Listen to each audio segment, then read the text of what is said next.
Voilà, alors je vais vous présenter mes trois invités. Donc, à ma gauche, Cynthia Ferreira, donc, qui est la cofondatrice de Mythineo, qui nous expliquera dans quelques instants l'objet de son entreprise. À côté, nous avons Florence Axel, qui est la fondatrice et gérante de la Tribu des créateurs et la cofondatrice d'un site récent qui s'appelle Mes bonnes copines. Peut-être que certaines d'entre vous connaissent ou certains d'entre vous. Je ne sais pas. Et puis à côté, Stéphanie Léonard, dirigeante de l'agence Beautiful Monday, qui est une agence événementielle. Alors avant de rentrer dans le vif du sujet, je vais leur demander de présenter un petit peu chacune leur entreprise en quelques mots, et puis de tout de suite faire le lien à comment elles sont devenues chefs d'entreprise, dans quel contexte, est-ce que c'est un choix délibéré ou pas. Elles vont nous raconter ça, et surtout en ne manquant pas de nous citer quelques petites anecdotes, puisque vous allez voir que les préjugés sont encore bien présents dans l'esprit de beaucoup en France. Alors, on commence avec vous, Cynthia. Allez, c'est parti. Et voilà, alors expliquez-nous un petit peu ce qu'est Mythineo, parce que je crois que vous êtes en plus exposant sur le salon. C'est ça exactement. Donc bonjour à toutes et à tous. Donc oui, moi je suis cofondatrice d'une société qui s'appelle, en particulier une start-up qui s'appelle Mythineo, qui édite des solutions mobiles et digitales pour les événements.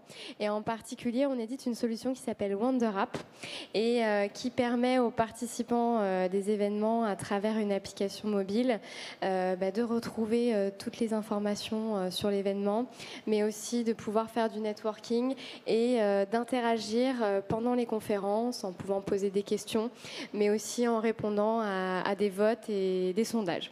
Voilà un petit peu pour la présentation. Et alors, expliquez-nous comment cette création d'entreprise, est-ce que vous vous destinez vraiment à être chef d'entreprise? Parce que vous êtes quand même toute jeune, on peut le dire. Alors, comment vous en êtes arrivé là? Quel est un petit peu votre parcours en quelques mots?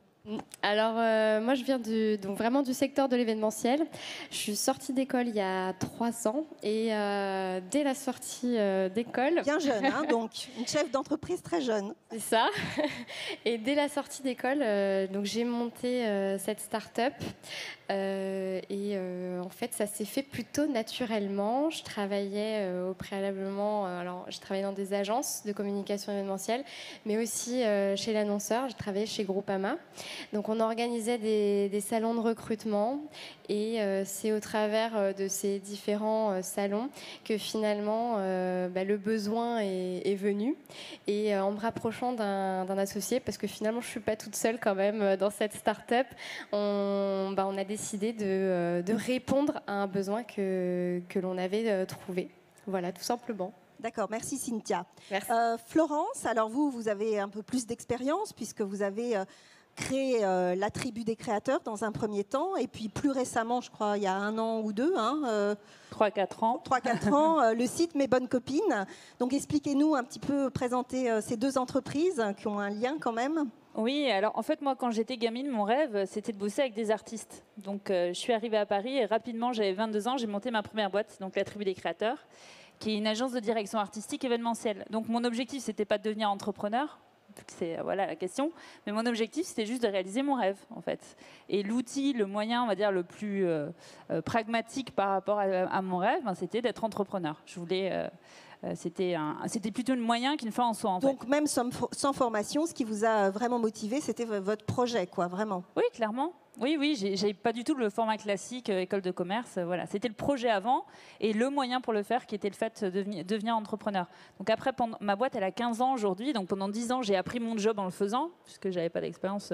Vous n'avez pas fait du tout de formation à côté Si, j'ai fait le CELSA avant, mais c'est pas entrepreneurial et c'était pas non plus événementiel ni artistique. Donc bon, voilà, il fallait apprendre. Et pas une formation de chef d'entreprise, j'allais dire, comme proposent les CCI pour. Je crois qu'à l'époque, il y a 15 ans, il n'y avait pas cette tendance aujourd'hui non plus à monter sa boîte, etc. Donc on était beaucoup moins connectés à tous ces outils qui existent aujourd'hui. En 15 ans, je rencontrais quasiment pas d'autres entrepreneurs. On est très seuls au départ, quoi. Donc ça, c'était ma première boîte. Et puis une fois mon rêve réalisé, donc là, on a bossé sur plus de 1000 événements depuis la création de l'agence. J'ai travaillé avec des jongleurs, des acrobates, des peintres, des photographes. Voilà. C'est une agence de combien de personnes aujourd'hui? On est 4. Et puis après, on travaille surtout avec des freelances. On est vraiment à taille super modulable. Et puis, il y a 10 ans, la boîte, elle marchait bien. Et puis moi, je commençais un peu à m'ennuyer. Parce que quand ça marche bien, moi, ça m'ennuie. Et là, je me suis rendu compte que j'étais vraiment plus encore entrepreneur que directrice artistique, en fait, dans le fond, voilà. Et donc là, je me suis dit, tiens, j'ai envie de trouver une autre idée de boîte. Et j'ai regardé autour de moi et j'ai vu plein de nanas qui s'entraident. Les copines, les voisines, les mamans de l'école. Et je me suis dit, tiens, et si on leur donne le pouvoir du web, qu'est-ce que ça peut faire? Et c'est comme ça qu'est venue l'idée de mes bonnes copines, en fait. Et donc, c'est une plateforme qui rassemble 45 000 femmes partout en France qui s'entraident et qui se rencontrent dans la vie réelle. Donc, il y a une partie presque événementielle aussi, puisque c'est le digital qui permet la rencontre physique. D'accord.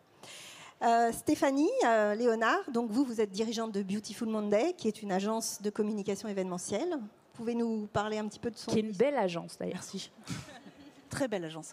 Beautiful Monday, c'est une agence de communication événementielle qui a la particularité, c'est pour ça que je l'ai créée, donc pas du tout, comme le disait Axel, pour être chef d'entreprise et avoir mon outil de travail, mais parce qu'à l'époque, j'étais dans une grande agence parisienne et j'avais des convictions de plus en plus poussées dans le développement durable et je m'y retrouvais plus. Et j'avais une vie personnelle et une vie professionnelle qui n'étaient plus en adéquation. Donc, naturellement, je me suis dit, il est temps de créer quelque chose où je puisse me retrouver. Donc, est né Beautiful Monday un peu par hasard. Sinon, j'aurais pas imaginé une seconde monter une agence ou partir dans cette aventure entrepreneuriale. D'accord. Donc, sur les 3 profils, là, on peut se rendre compte déjà que ce sont pas ancré en soi d'être chef d'entreprise, hein, c'est vraiment lié à des projets et des situations, puisque on le verra au cours de ce débat que finalement aujourd'hui il y a des opportunités qui se créent justement avec ce monde numérique, ces nouvelles technologies. Alors pour entrer dans le vif du sujet, aujourd'hui sur le marché, les statistiques montrent qu'il y a à peu près 20% de femmes, tous secteurs confondus, quand je dis 20%, ça peut être 21%, qui sont dirigeantes en France, que ça soit dans l'administration, dans la politique ou l'économie, et que dans l'événementiel, on a à peu près 75% de femmes qui travaillent dans l'événementiel, mais qui ne sont pas à des postes de direction. Donc l'événementiel, c'est un milieu féminin, mais finalement, on a moins de 20%, on n'a pas de chiffre prononcé, de femmes dirigeantes. Donc ça veut dire qu'il y a encore du chemin à faire. Et donc ma première question, ça serait de savoir aujourd'hui quels sont aujourd'hui les atouts, les faiblesses, de faire un petit peu le portrait d'un leadership dans l'événementiel, si vous deviez mettre en avant les qualités de ces femmes. Donc Cynthia. Allez. Alors comme atout, je pense qu'en tant que femme, c'est vrai qu'on a la particularité d'avoir ce côté, je dirais, très humain. Donc on a cette faculté d'aller prendre en compte un peu toutes les parties prenantes autour de nous, donc d'être assez très fédératrice. Ça, je pense que c'est clairement un atout quand on manage des équipes. On va s'intéresser à tout le monde et laisser personne entre guillemets sur le carreau. Donc premier atout, je dirais. D'accord. Florence ? Moi, je suis un peu gênée sur le fait de dire quand on est une femme, ça c'est notre atout en tant qu'entrepreneur. Pour moi, on est entrepreneur, qu'on soit un homme ou une femme. C'est l'objectif final qui va compter et c'est les qualités humaines de chacune. Et je pense que des qualités humaines dont tu viens de parler, elles sont d'ordre. Pour moi, c'est plutôt le côté yin et yang. C'est les valeurs féminines et les valeurs masculines, mais des valeurs féminines qui peuvent être très bien portées par des hommes et des valeurs masculines qui peuvent être très bien portées par des femmes. Donc c'est le côté bienveillant, l'empathie, l'écoute qui sont plutôt des valeurs féminines, mais où on peut très bien avoir des managers hommes qui ont ces valeurs. Et dans l'autre sens, le côté combat, le côté capacité aussi de prendre des risques qui est plutôt masculine et qui peut aussi être porté par des femmes. Donc pour moi, le problème de fond, c'est que les femmes ne s'imaginent pas en tant qu'entrepreneur. Et c'est pour ça, je pense qu'on a des pourcentages aussi bas. Vous parlez plutôt de freins qu'elles se mettent oui, elles-mêmes. Oui, pour moi, c'est plutôt ça qu'une question de... On est meilleur quand on est une femme entrepreneur. Enfin, pour moi, non, c'est pas une question de meilleur ou pas, mais elles ont une façon, on va y venir justement... On s'auto-censure. Voilà, de se mettre des freins peut-être aujourd'hui encore. Stéphanie ? Je ne sais pas si on se met des freins, mais en tout cas, j'ai envie de dire que c'est plus. Je suis assez d'accord avec Axel. C'est pas un problème de savoir si les femmes, Florence, pardon, si les femmes sont mieux que les hommes et ainsi de suite. Par contre, je pense qu'une femme va intégrer plutôt des problématiques de femmes, les enfants, comment gérer une vie perso avec une vie pro, a beaucoup plus de contraintes et doit être beaucoup plus 360 dans l'organisation qu'un homme. Là encore, bien sûr, on va me dire qu'il y a des... Voilà. Mais de fait, on va prendre en compte un panel plus large de la vie de nos collaborateurs. Après, les contraintes, ça va être des contraintes... moi, j'ai eu que des contraintes quand j'étais associée, parce qu'on a créé la boîte à 2 avec un homme. Là, on m'a dit, tu es une femme, donc naturellement, tu es en dessous. Et depuis que je suis Il n'y a seule, pas si longtemps. non, et depuis que je suis seule, il Non. n'y a plus du tout de contraintes. En fait, bizarrement, c'est le fait d'être avec un homme où les gens nous renvoyaient le fait de « Ah, et le patron arrive quand ?» je suis là. Moi, quand j'allais pitcher parce qu'on est associés, j'ai un associé homme dans ma start-up, dans mes bonnes copines, quand on nous voyait arriver tous les deux, tout de suite, on nous demandait si on était ensemble. Enfin, c'était genre la question. Moi, je commençais mes pitchs en disant qu'on couchait pas ensemble. Déjà, c'était la phrase clé déjà qui positionnait le truc. C'est bizarre qu'il y ait cette obligation de... Et encore des idées bien reçues. Je crois que Cynthia aussi a vécu ça. Nous, pour le coup, en fait, on est mariés et femmes. Donc, vous couchez ensemble, donc en fait. vous c'est ça. Donc, en fait, mais c'est assez marrant de voir à quel point les clients en face sont assez curieux et veulent connaître ce lien qu'on a. Est-ce qu'on est marié et femme? Est-ce qu'on est frères et sœurs? Alors, bien souvent, ils attendent quelques rendez-vous, mais la question vient au final. Mais quel est votre lien? On avait fait des paris. Ben voilà, il y a toujours ce rapport-là. Alors que si on était deux femmes ou deux hommes, enfin, c'est La marrant. question ne se poserait Ouais, pas. non. Alors justement, j'en vion au lien avec justement la gouvernance et le management, puisque vous avez commencé à l'évoquer, Stéphanie. On parle de leadership féminin. Est-ce que ça influence justement la performance de l'entreprise? En tout cas, il paraît dans les chiffres que c'est le cas. Que les sociétés qui sont menées par des dirigeantes J'ai vu féminines, une enquête, oui, ont un pourcentage. 89% des 89 entreprises qui ont été interrogées et qui ont dit que les résultats étaient meilleurs. Mais bon, c'est. Après, je pense qu'on a une manière différente de gérer. Mon mari, il est entrepreneur aussi. Donc, c'est marrant parce qu'on confronte un peu nos manières de faire. Et c'est vrai que moi, je vais être plutôt la bonne mère de famille. Je ne sais pas si c'était pareil. Voilà, on va dépenser l'argent une fois qu'on l'a. C'est-à-dire que quand j'ai monté ma start-up, on est dans des logiques de levée de fonds, on vous donne de l'argent et donc vous pouvez le dépenser avant de l'avoir gagné. C'est bizarre pour moi. Alors que mon mari joue plus au poker. Enfin, mais ça, c'est vraiment le côté valeur féminine, valeur masculine. Lui, il mise. Il est plus dans la prise de risque. Donc ça veut dire quand même qu'il y a une différence dans les comportements par rapport au lien avec l'entreprise. C'est possible, ouais. C'est possible. Quand même si on a beau dire on est entrepreneur, il y a une façon de régir ces questions-là qui est différente entre un homme et une femme.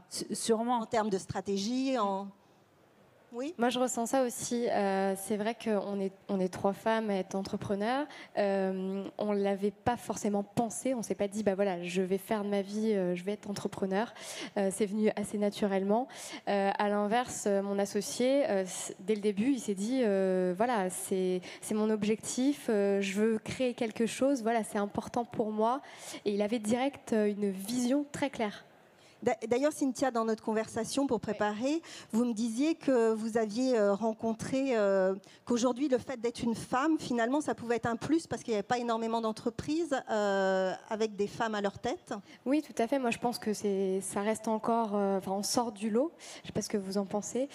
Donc, ça peut être quelque chose pour faire la différence. Mais c'est vrai que par le passé, moi, on n'a pas été tendre non plus avec moi. Avant cette expérience-là, on animait des événements privés, toujours avec mon associé actuel. Et en fait, on a dû changer complètement de stratégie parce que j'étais complètement mise à l'écart. Et donc, on a décidé de me mettre directement à l'avant-poste. Sur le premier contact qu'on avait avec les clients. Et ça a tout changé. Vraiment tout changé. Et là, on était à part égale. Et quand c'était précédemment, vos interlocuteurs, c'était des hommes ou des femmes? Vraiment les deux. Donc finalement, le regard est le même quand vous avez en face de vous des clients femmes et hommes. Alors, Stéphanie J'ai failli. Presque. Alors, clairement, moi, ça a changé, surtout vis-à-vis des directrices de la communication. Ce qui a changé, c'est pas depuis que je suis seule à la tête de ma société, mais c'est depuis que je suis maman. Clairement, on ressent à un moment donné une espèce de connexion, de connivence, genre toi aussi, tu as dû passer par là pour y arriver. Donc il y a un petit soutien, un petit soutien qu'on va pas avoir. Alors autant les hommes, j'ai aucun souci. On m'a jamais fait sentir qu'être une femme est un problème. Par contre, il y a un petit avantage quand face à moi, j'ai une directrice de la communication. Ah, je suis complètement d'accord. En fait, je me suis rendu compte d'un truc, grâce à mes bonnes copines, ça m'a ouvert des portes et j'ai rencontré beaucoup de femmes entrepreneurs de très, très haut niveau. Et par exemple, je me retrouve dans un café avec la boss de Caporal, la marque Caporal, la CEO de la boîte et tout. Et au bout de 3 phrases, Donc j'étais hyper impressionnée, tu vois, c'était classe quand même. Et au bout de 3 phrases, elle me parle de ses gamins. Oui, et toi et voilà. Est-ce qu'on imagine 2 patrons se rencontrer et au bout de 3 phrases parler de leurs gamins? Ça paraîtrait incongru. Et là, tout de suite, ça crée une sorte de connexion. Et en fait, quand elle me parlait de sa vie pro, parce qu'avant c'était la CEO des 3 Suisses, elle avait travaillé toute l'évolution de la société, elle me racontait ça aussi en regard de sa vie perso. Comment ça s'était passé, le fait qu'elle était à Lille alors qu'elle habite à Paris. Et ça donnait cette approche-là humaine qu'on a, c'est vrai. C'est moins froid. Les hommes, c'est plus froid. Il y a un côté plus, voilà, on est là pour un rendez-vous, c'est carré, c'est politique, c'est stratégique. Il y a moins cette notion, à un moment donné, de sortir un peu du cadre pour aller sur quelque chose de plus personnel. Et le fait de sortir du cadre justement un peu plus personnel, est-ce que au contraire ça joue sur la performance, sur le rendez-vous, sur le business? En termes de business, c'est bien. Forcément, vous en avez vous savez plus de choses sur l'interlocuteur, vous comprenez plus ses attentes, ses envies, ses besoins, vous avez une meilleure fiche signalétique et forcément vous êtes de ce fait meilleur dans la réponse. Et il y a un côté off aussi. Il y a un côté bonne copine qui se crée, qui permet d'avoir un peu plus d'informations, d'être un peu plus dans la complicité qui peut être super utile. C'est ça, on tisse un lien. En fait. Ouais, donc il y a un petit bémol, par contre elle ne vous loupe pas. Quand il y a un faux pas. Une femme vous loupe beaucoup moins qu'un homme. Là, on se prend vite le hop de la femme où vous avez loupé. Et... Je sens, Stéphanie, que vous avez vécu des choses. Vous pouvez nous raconter peut-être une petite anecdote? Non, mais c'est vrai que je trouve que les femmes ont un côté, du coup, quand on est tous, alors, moi surtout, parfois il y a des pannes techniques, des choses qui nous échappent. Quand c'est pour un événement d'une femme, tout de suite, on sent qu'elle le prend à l'affect. Genre, tu m'as trahi. Je t'ai pas trahi. Il y a un problème de vidéoprojecteur, je t'ai pas trahi. Mais c'est tout de suite rapporté plus à l'affect. Donc finalement, c'est un peu, il y a quand même des limites, parce que finalement, il y a le bon côté où il y a ce côté relationnel qui s'installe très rapidement, où il y a une relation amicale qui peut se créer et puis permettre d'atteindre. Et en même temps, il y a le côté, voilà. C'est beaucoup plus exigeant. Je pense que c'est le côté bon élève féminin aussi. Ta cliente en face, elle a cette sensation on aimerait tout maîtriser. On est vraiment très féminin. On stéréotype un peu, mais il y a cette exigence féminine. Enfin, ça fait comme cette rigueur, on va dire, cette volonté de maîtrise. Hein. Très pointilleux, voilà. D'aller dans le petit détail. D'organisation et de productivité. Ouais, on est très opérationnel. Est-ce que justement, je reviens à la question du management, est-ce que vous pensez qu'il est possible d'avoir un management de qualité sans faire la promotion des femmes justement aujourd'hui à la tête des entreprises? Alors moi, je pense pas que ça... Je suis d'accord avec ce que disait Florence tout à l'heure. Je suis pas d'accord sur le fait de dire c'est les femmes plus que les hommes. Je pense que ce qui est intéressant aujourd'hui, alors je vais revenir un peu à mon quotidien, c'est la prise en compte des RSE dans les sociétés, le bien-être des collaborateurs, et c'est ça qui est intéressant. Et je pense que aussi bien les hommes que les femmes peuvent c'est une bienveillance. Ouais, c'est une bienveillance, et que quand votre société va bien, que vos collaborateurs vont bien, le boulot qui est délivré, quel qu'il soit, va être meilleur. Mais ça, vous m'expliquiez lors de notre entretien que justement, ça c'était plus les femmes qui pensaient à la bienveillance et au bien-être de leurs collaborateurs, qu'aujourd'hui dans les entreprises, les hommes étaient quand même, ceux qui sont à la gouvernance, plus dans la stratégie, dans la prise de décision et peu dans cette question de bien-être. Alors peut-être qu'aujourd'hui, avec l'évolution de la société et de notre civilisation, qui est en pleine évolution aujourd'hui, est-ce que ça va être une des conditions aujourd'hui pour améliorer tout ça ? Je pense que c'est une des conditions. C'est en train de pousser de la part des collaborateurs dans toutes les sociétés, parce que moi, j'ai pas un brief où on me demande pas de fédérer le bien-être de l'interne. C'est le mot cette année, c'est fédérer. Et je pense aussi, et ça c'est mon côté extrêmement positif, que la nouvelle génération qui arrive se prend moins la tête sur ces problématiques hommes-femmes. Ils sont plus sur donner un sens, savoir comment mon boulot va m'intéresser, qu'est-ce que je peux faire. Et moi, je suis très optimiste sur la génération qui arrive justement. Donc j'en viens justement à la promotion du leadership féminin. Donc est-ce que vous êtes plus ou moins favorable, si oui ou non, puisque là vous avez fait le lien en disant qu'on se pose pas les nouvelles générations ne vont pas se poser la question. Enfin il y a quand même les anciennes générations qui sont encore un peu là sur le marché.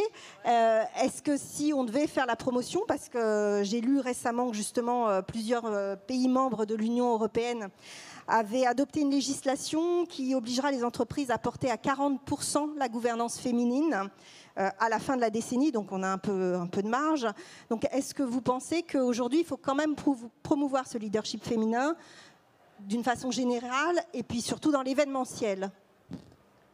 Moi, je le vois au niveau micro. Après, à savoir c'est ce qu'il faut politiser, influer, obliger par des lois, etc. Je pense que c'est pas mon job, on va dire, de savoir. Mais par contre, je pense qu'au titre micro, ça permet quand même. Ce qui est important, c'est que chacune, si on a envie de monter notre boîte, eh ben on le fasse et qu'on n'ait pas de frein à le faire. Donc, si au moins ça permet ça à chacune, c'est quelque chose qui sera gagné. Et vous pensez qu'il y a des freins aujourd'hui pour monter sa boîte? Mais une femme? Enfin, c'est pas le fait.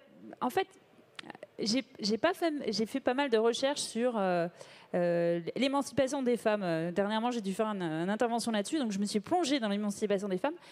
Et ben, je vous garantis qu'on a un paquet de boulets, mais depuis des décennies, voire des générations, voire des centaines, voire des milliers d'années derrière nous, qui forcément nous fait qu'aujourd'hui, eh ben, on n'a pas la même légèreté et puis qu'il y a quand même des schémas qui restent, même si on se veut autant libéré qu'on se veut, on a des schémas dans la tête qui sont différents. Moi, j'habite entre Paris et Cannes. Je passe ma vie dans le train, donc j'ai mon mari qui s'occupe des enfants à Cannes. Je ne peux pas m'empêcher d'être en temps réel et de l'appeler pour lui dire « t'as pas oublié ?» parce que je m'en sens la responsabilité. Quand mon mari il part, il ne va pas se poser la question au sens inverse. Mais c'est juste des formatages qu'on se donne aussi à soi-même. Mais c'est le fruit, c'est le résultat de... Décennies. Oui. Oui, mais c'est plus les freins qu'on se met soi-même. Si tu vas voir un banquier pour ouvrir une boîte, il va revoir ton projet. Il s'en fiche de savoir si t'es... à cause de toute cette histoire qu'il y a derrière. Quoi. Mais c'est vrai que moi, je n'ai jamais senti un frein concret, physique, si ce n'est ceux que je me mettais, ou après, je vous dis, quand j'avais un associé, on me le mettait dans la figure, si je puis dire. Mais sinon, j'ai jamais eu un frein parce que j'étais une femme. Non, moi non plus. Sachant qu'on est dans des cas de figure où vous êtes toutes les trois créatrices, fondatrices de votre entreprise, vous n'êtes pas dans une position de recherche d'emploi, de direction d'une agence ou d'une entreprise. Parce que quand je parle de l'événementiel, c'est au sens large, ça va être aussi bien les agences que les prestataires, qui sont des sociétés. Vous n'êtes pas dans ce cas de figure. On est là vraiment dans un cas de figure de trois femmes créatrices. D'ailleurs, avec des opportunités, Cynthia, parce que finalement, ces nouvelles technologies, il y a une pléiade de petites entreprises qui sont en train d'éclore sur le marché aujourd'hui. Vous pouvez nous en parler un petit peu, justement, de ce positionnement de la femme qui va être facilité peut-être par le marché aujourd'hui? Alors oui, moi j'ai l'impression que dans le secteur de l'événementiel particulièrement, la femme a toute sa place pour justement ces valeurs dont on parlait tout à l'heure, qui sont typiquement féminines. Je voulais juste revenir quand même sur le fait que je trouve ça quand même assez fou qu'on doive vraiment faire de la promotion pour le leadership féminin. Mais nous, force est de constater que encore l'année dernière, on a fait une application pour un événement qui s'appelle Eve et qui est à l'initiative de l'entreprise Danone, c'est ça, et qui réunit en fait plein initié d'ailleurs par des femmes au sein de Danone. Oui, c'est ça. Voilà. Tout à fait. Et en fait, donc, cet événement porte toutes les femmes de ces entreprises et elles se réunissent en l'occurrence chaque année donc pour échanger ensemble sur ces thématiques-là. Donc justement, je rebondis sur l'événement Eve, qui a été créé par des femmes au sein de Danone. Anne Thévenet, c'est la responsable de l'innovation de Danone. Voilà, et je crois que les hommes ne sont pas interdits, au contraire, participent aussi à ces espèces de séminaires, de rencontres qui sont un peu pas sur le même format que le Women's Forum, ce qui est un temps, où justement on pose des pistes de réflexion autour de toutes ces questions qui vont bien au-delà justement de la gouvernance, mais vraiment de l'apport des femmes dans le développement des entreprises. Voilà. Alors, je vais faire intervenir la salle maintenant, si vous avez des questions à poser à nos trois intervenantes. Oui, attendez, je vais me déplacer.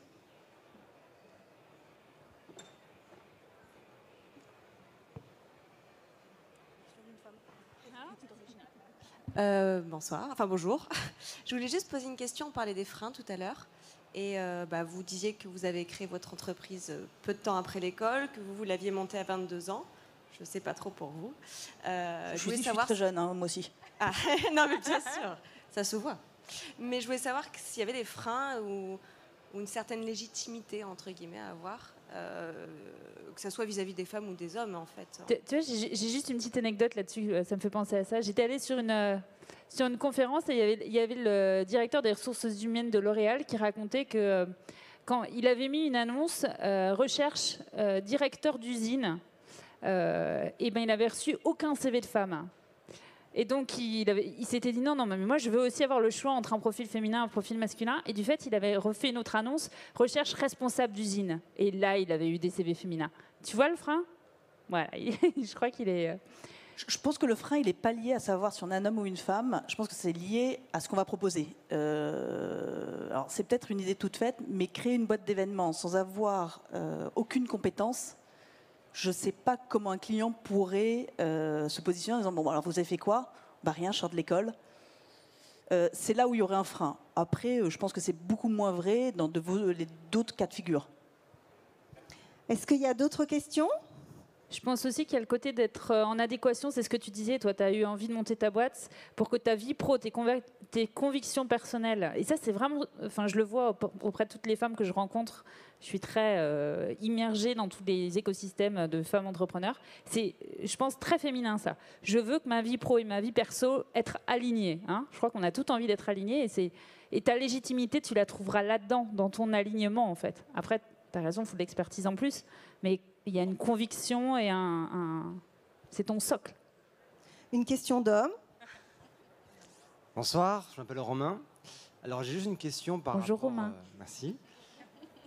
J'aurais aimé savoir, vous, dans votre expérience et dans votre vie professionnelle, si dans vos contacts réguliers avec des jeunes hommes, donc de mon âge, peut-être un peu plus vieux, si vous voyez une réduction dans tout ce qui a trait à la misogynie, au rapport homme-femme.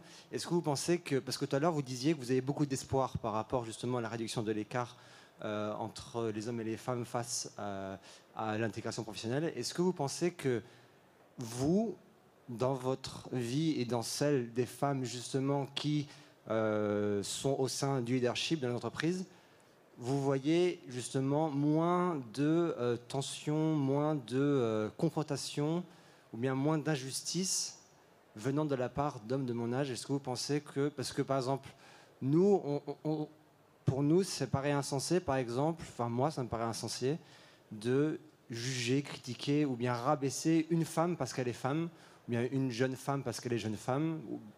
Pour moi, ça ne me paraît pas possible. Il est bien, ce Romain. Et non, mais c'est pas... Pardon? C'est pas forcément... Je ne sais pas si mon avis est universel dans ma génération, je ne sais pas. Mais moi, je voulais savoir, vu que vous êtes un peu plus âgé que moi, si vous avez du contact avec des gens de mon âge, est-ce que vous voyez un peu plus de diplomatie à ce niveau? Merci. Allez. Alors moi je vais répondre tout de suite à votre question parce que je suis quand même dans un milieu d'hommes de développeurs, en particulier mobile et web. Donc j'ai tous les jours je pense qu'on a le même âge à peu près, mais je suis tout le temps en contact avec des jeunes. Et j'ai pas du tout un rapport particulier de décalage homme-femme. Au contraire, on est vraiment sur le même pied. J'ai jamais eu de soucis particuliers. Moi, je bosse avec des investisseurs dans ma start-up et le profil des investisseurs, c'est plutôt des hommes de 70 ans. C'est des business angels. Donc, et là, c'est très marrant la relation que j'ai avec eux parce que c'est hyper paternaliste. Et pour eux, c'est super étonnant de voir une femme monter une boîte. Parce qu'eux, ils n'ont pas du tout cette image-là dans la tête. Ils ont souvent des femmes qui n'ont pas travaillé. Enfin, on est dans des schémas vraiment classiques. Donc, c'est un côté un peu détonnant pour eux. Mais du fait, il y a énormément de bienveillance aussi de leur part. Enfin, c'est marrant la différence. Alors, en management, moi, j'étais avant, dans une vie antérieure, responsable des productions dans une grosse agence événementielle parisienne. Donc, j'avais autant de garçons que de filles, même si c'est un métier beaucoup plus féminin, beaucoup de freelance à gérer, donc beaucoup plus d'hommes à ce niveau-là. Ça ne m'a jamais posé de problème. Je n'ai jamais eu de soucis. Par contre, quand je fais des phases de recrutement pour la société, je suis vigilante quand je me retrouve face à des hommes de 45-50 ans. Là, j'ai un warning qui commence à se dire, est-ce que, à la longue, il ne va pas y avoir un souci de management? Est-ce que on ne va pas rentrer dans un conflit? Voilà, je suis un peu plus frileuse à partir de 45 ans, 50 ans, mais en dessous, j'ai jamais eu de souci. Vous aviez une question? Bonjour, donc je m'appelle Audrey. Je ne suis pas du tout en position de créatrice d'entreprise. Je suis ex-salariée en pleine reconversion professionnelle. Je cherche actuellement du travail et je rassemble tous les critères qu'une femme, toutes les difficultés qu'une femme puisse rencontrer dans ses recherches d'activité, c'est-à-dire mon âge, le fait d'être une femme et le fait d'être aussi en reconversion professionnelle. Donc j'ai été face à des recruteurs qui me demandaient si j'avais l'objectif d'avoir un enfant. Je pense que c'est une question que l'on n'est pas censé poser pendant un entretien. C'est clairement illégal. Voilà, et donc décodage, est-ce que cette personne-là va bientôt à terme prendre un congé maternité? Donc est-ce que je prends un risque en la prenant? Mon âge, parce que je ne suis ni junior ni senior, j'ai de l'expérience mais en reconversion, donc junior, et je suis une femme. Donc voilà, il y a beaucoup de choses qui coincent, donc je ne suis pas dans votre position de créatrice d'entreprise. Par contre, en tant que leader, j'aimerais savoir si vous aviez les clés pour détourner ce genre de discrimination face à l'embauche. Est-ce que vous-même, au quotidien, dans vos actions de recrutement, vous pratiquiez une sorte de discrimination positive pour encourager la femme à justement pouvoir s'épanouir professionnellement?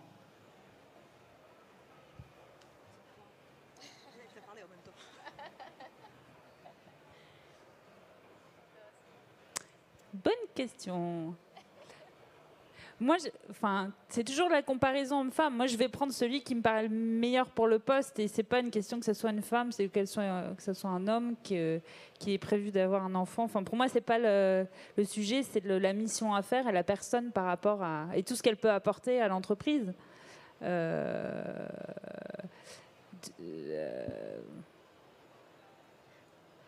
Vous cherchez un travail en agence événementielle? Le problème de l'événementiel, c'est que c'est vrai que c'est encore un secteur d'activité où le réseau est extrêmement présent. Donc c'est sûr que s'il n'y a pas réseau et ainsi de suite, c'est compliqué. L'avantage, parce qu'il faut un côté positif, c'est qu'une fois que vous avez fait une toute petite preuve, ça peut partir très vite. Des clés, moi j'en ai pas. Moi je sais que c'est à chaque fois le meilleur profil. Il n'y a pas de discrimination positive. J'ai essayé d'en faire. C'est compliqué, voilà, parce qu'il y a d'autres questions qui se posent derrière. Moi, je suis ravie parce qu'il y a un deuxième homme qui vient de rejoindre l'agence, donc je suis contente. Il n'y a pas que, il y en avait un qui était tout seul, le pauvre. Alors maintenant, il n'est pas tout seul, donc on avait un problème dans l'autre sens. Il n'y a pas de miracle, j'ai envie de dire, sur. Je rebondis en même temps, moi aussi. J'ai beaucoup d'amis quand même qui sont dans votre cas. Et moi, j'ai l'habitude de leur dire, si finalement l'entretien il vous a posé cette question, c'est que c'était peut-être pas la bonne boîte. En fait, faut tout simplement se diriger ailleurs. Il faut fuir absolument d'ailleurs, parce que ce sera potentiellement pas le seul problème de discrimination que vous aurez potentiellement à la suite. Est-ce qu'il y a d'autres questions? Bonsoir, je m'appelle Chloé. Donc, en fait, j'ai pas vraiment de questions. C'est juste que par rapport au site Mes Bonnes Copines, je voulais vraiment remercier Florence parce que j'ai appris à le connaître au salon des micro-entreprises il n'y a pas très longtemps. Et du coup, je me suis inscrite et j'ai appris beaucoup de choses. J'ai fait beaucoup de connaissances depuis, via les webconférences et puis des petits ateliers. Donc, c'est vraiment une très bonne idée qui amène beaucoup d'opportunités. Namasté. Et puis pour les deux autres, je ne connais pas trop bien vos entreprises, mais merci de votre intervention. Merci. Donc pour toutes les autres bonnes copines qui ont envie de nous rejoindre, c'est un site gratuit. Et l'idée, c'est qu'on a toutes des expertises et qu'on les met en commun pour s'entraider. Donc c'est plutôt bon esprit. Il y a plein de rencontres physiques et il y a plein de webconférences sur plein de thématiques, dont la thématique de recherche de travail, par exemple, avec des femmes qui sont expertes du sujet et qui offrent gratuitement leur expertise. Donc voilà, si vous avez envie de nous rejoindre, merci. Alors, bonsoir, je m'appelle Saint-Tige. J'aimerais savoir, en termes de management, quelles sont les difficultés que vous rencontrez pour encadrer les hommes ou les femmes, en tant que femme déjà, et quel est le style de management que vous adoptez pour faire en sorte que ça se passe bien? Alors, Chez nous, donc j'encadre forcément une équipe d'hommes. C'est vrai que j'ai tendance à laisser cette partie, à me laisser un petit peu avoir, mais c'est vrai que c'est plutôt mon associé qui va gérer l'équipe, parce que je considère qu'il a les compétences techniques en face, donc il va être capable vraiment de leur dire les bonnes choses, etc. Maintenant, je considère vraiment qu'il y a un côté collaboratif, participatif qui doit se mettre en place dans la façon de gérer. Et nous, on a mis en place des bonnes pratiques. Mais c'est pas lié forcément à moi, à ma position de manager en tant que femme. Mais c'est vrai qu'en tant que start-up, on a défini des règles, on va dire. Donc on a décidé de tous les matins se faire la bise, même si ça prend 5 minutes, c'est pas grave, on se fait la bise. On a les vendredis où on s'habille à la cool. On fête les anniversaires, donc on fait des grands repas tous ensemble. Et ça, en fait, c'est un peu venu, on est accompagné par un accélérateur qui s'appelle The Family et qui est aussi porté par une femme, et elle donne des conférences sur ces sujets. Et nous, on l'a inscrit vraiment dans nos valeurs, ce type de management, mais ça a nécessité de le définir à la base. Et donc on a mis en place ces bonnes pratiques, tout le monde les connaît, il y a un petit écriteau dans le bureau et on fonctionne comme ça. Tout le monde est au courant. Une question à ma gauche. Oui, bonjour, Lionel Mallard, consultant. Il y a dans l'intitulé de la table ronde, il y a la notion de performance. Et vous n'en avez pas du tout parlé jusque-là. Vous êtes des créatrices d'entreprises. J'imagine que votre ambition, c'est de faire grandir, évidemment, la personne morale, mais également, bien évidemment, les personnes physiques qui la constituent. Est-ce que la performance, c'est une valeur de mec? Ou alors, est-ce que vous vous reconnaissez bien derrière cette... Non, tais-toi. Et donc, voilà. Et puis, pour répondre à la question... sur la question comptez-vous avoir des enfants? Oui, mais arrivé une aventure extraordinaire. Donc, je dirigeais une boîte de 19 personnes. C'est important, vous allez comprendre pourquoi. Le lundi, j'embauche une directrice commerciale que j'ai trouvée géniale, etc. Elle vient le mardi, donc journée d'intégration. Le mercredi, elle m'annonce qu'elle est enceinte. Et le jeudi, elle part pour problèmes médicaux. Je ne l'ai jamais revue. Pendant 1 an, elle a fait passer l'entreprise de 10, parce qu'en fait, on ne peut pas virer de femme enceinte. Pendant 1 an, elle a fait passer l'entreprise de 19 à 20 personnes, donc avec je ne sais plus quel pourcentage d'impôts supplémentaires en termes de... Voilà. Elle a mis en péril l'équilibre de l'entreprise, et je n'ai pu me séparer d'elle. Juste 1 an après, elle m'a renvoyé, le jour où elle devait rentrer, elle m'a envoyé un certificat médical. Et à ce moment-là, quand même, il y a eu une astuce qui permet et je n'ai pu la virer que parce qu'elle faisait encore son les 3 mois de... Voilà, c'est pas préavis, les mois de... Quand vous débutez une expérience professionnelle, période d'essai. Voilà, j'ai mis fin 13 mois ou 14 mois plus tard à une nana que j'ai vue 8 heures, et j'ai mis fin j'ai mis fin en tant qu'employeur en disant c'est la fin parce que elle est en période d'essai et j'en mets fin. Mais combien d'histoires comme ça du mec qui va s'arrêter parce qu'il a mal au dos et qui va pas bosser pendant 4 ans? Je suis entièrement d'accord, mais je voulais apporter une expérience personnelle qui m'est arrivée. Voilà, mais c'était une anecdote, mais c'est vrai qu'après, je ne fais aucune différence, mais quand vous faites un entretien d'embauche et qu'il vous est arrivé ce type d'expérience-là, malheureusement, mais même si je me suis forcé, parce que d'ailleurs c'est illégal de poser cette question-là, et je le confirme totalement, vous pouvez l'attaquer, l'employeur là-dessus, et vous allez gagner. Mais c'est compliqué de se dire, 29, 35 ans, est-ce qu'il y a un risque ou pas? Et c'est vrai que ça fout une pression supplémentaire et à l'employeur, et ça fout aussi une pression supplémentaire à vous, mesdemoiselles ou mesdames, tout simplement parce que ça, aux yeux de celui qui embauche, je me suis dit il faut qu'elle soit meilleure que... Ouais, c'est là où... Voilà. Mais c'est là où postuler vers une femme est intéressant, parce que la femme est passée par là et va être beaucoup plus tolérante sur le fait que... on se doute bien que si vous embauchez une femme, potentiellement elle va faire des enfants. Moi, on s'est mis d'accord, avant 50 ans, elles n'en font pas dans l'agence, donc ça va. Mais potentiellement, à 50 ans, il faudra que je les licencie. La notion de performance, moi ça m'intéresse d'avoir votre... en tant que chef d'entreprise et en tant que... Est-ce que la performance est une valeur de mec, quoi? Et la performance à 2 niveaux. La performance dans la qualité est une valeur, je pense, beaucoup plus féminine. Je pense qu'un homme va être plus sur la performance financière. Voilà, nous, on va être plus sur le bon service client, à choisir entre un point de performance ou un point de marge. On va être sur le point de performance, être sûr que le client est satisfait, être sûr que les équipes ont pris du plaisir. Je pense que la performance va être là chez une femme. Par contre, le côté financier est omniprésent.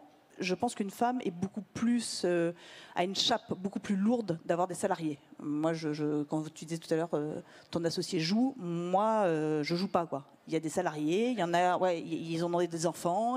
Voilà, là, ça me fait pas rire. C'est pas juste pour gagner plus d'argent pour moi, c'est qu'on doit des choses aux gens qui vous suivent. Personnellement, moi, je pense pas performance, je suis plus toujours dans la projection plutôt de la suite, en fait. Donc c'est ma réflexion est jamais dans comment est-ce que je peux essayer de gagner plus maintenant, c'est qu'est-ce qu'on va faire demain. Enfin, en fait, je m'en rends compte avec cette question. Et pour ma part, je pense d'abord effectivement à la qualité. En fait, on en revient toujours à ça. Et je me dis que si on va dans ce côté un peu care, on prend soin de nos clients, on leur donne notre attention et on leur met à disposition des solutions qui vont vraiment les aider, et ben la performance va suivre, en fait. Voilà. Y a-t-il d'autres questions? Romain. C'est encore Romain. Bonsoir. Alors, une question toute simple, peut-être un peu naïve. Je voulais juste savoir si vous vous sentiez résistante ou pas. Si... Tu as déjà accouché ou pas?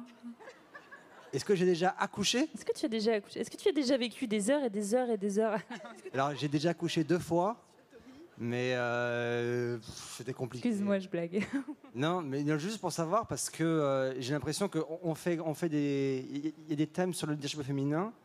Pour moi, voilà, encore une fois, en tant que jeune homme des années 90 et qui vit en ce moment mes heures de formation, etc., et je sais pas, tout mon développement toujours, enfin, je me dis que pour moi, ça me paraît normal que des femmes puissent diriger l'entreprise. Mais vous, qui êtes déjà implanté ici, je me demande si vous vous sentez comme résistante, parce que comme il y a toujours un discours, voilà, les hommes c'est comme ci, les femmes c'est comme ça, est-ce que vous, au fond de vous, vous dites, je suis une femme, je porte mes convictions, je m'impose, donc, je fais évoluer la condition féminine. Est-ce que je ne suis pas un peu résistante, au fond, sans vouloir l'être? Voilà, c'est ça.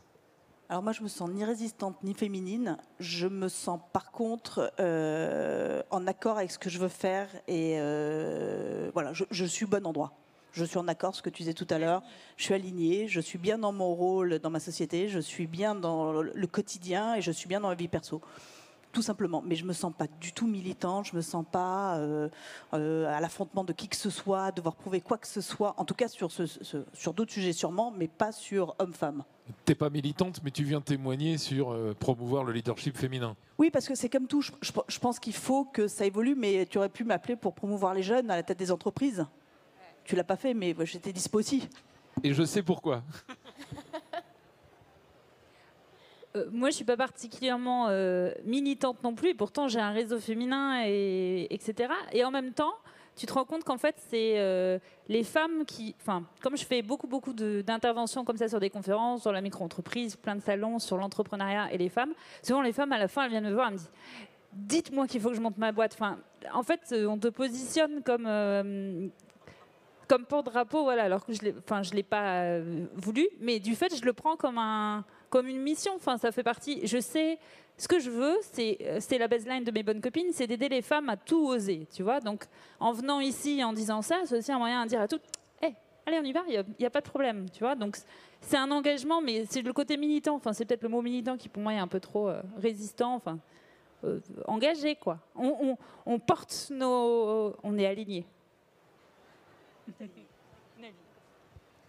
Et pour ma part, je me sens pas non plus du tout militante, mais par contre, là où j'ai envie de militer, c'est vraiment pour dire voilà, on peut tous créer notre entreprise, on peut y aller, on peut être entrepreneur, même en sortant des études, il suffit d'avoir vraiment cette volonté. Par contre, j'irais plus sur le courage. À un moment donné, faut retrousser les manches et il faut arrêter de se fixer ces limites qu'on a au-dessus de la tête, qu'on se fixe nous-mêmes pour se dépasser soi-même, tout simplement. Sky is the limit. C'est faire tomber ce fameux plafond de verre, alors. Vous dites, vous êtes des... Alors Florence, je connais moins ton activité, mais vous êtes toutes les deux, vous apportez des solutions à vos clients. Et en apportant ces solutions à vos clients dans l'événementiel, on regarde beaucoup les publics auxquels ces clients s'adressent. Dans les solutions que vous apportez aujourd'hui, est-ce que vous-même, en remarquant que le public, par exemple, est essentiellement féminin, ou sur une autre type de solution, le public est essentiellement masculin, est-ce que sincèrement, vous allez dans vos métiers respectifs proposer la même solution? Moi, c'est complètement la même solution. Complètement. Moi, c'est pas la même. Moi, je bosse avec des artistes. Non plus, ça va pas être la même. Quand on a une population masculine dans la salle, on va plus proposer des artistes qui vont être des femmes. Et ceci étant, quand il y a des femmes, c'est plutôt souvent des femmes aussi. Mais c'est vrai que c'est... Vous entretenez donc cette... Mais comme on entretient quand on te demande un team building et qu'il faut que tu vois si c'est des vieux ou des jeunes, des sportifs ou des gens plutôt cérébrales et ainsi de suite. C'est une particularité. C'est une particularité, mais c'est pas... J'aime quand tu t'énerves.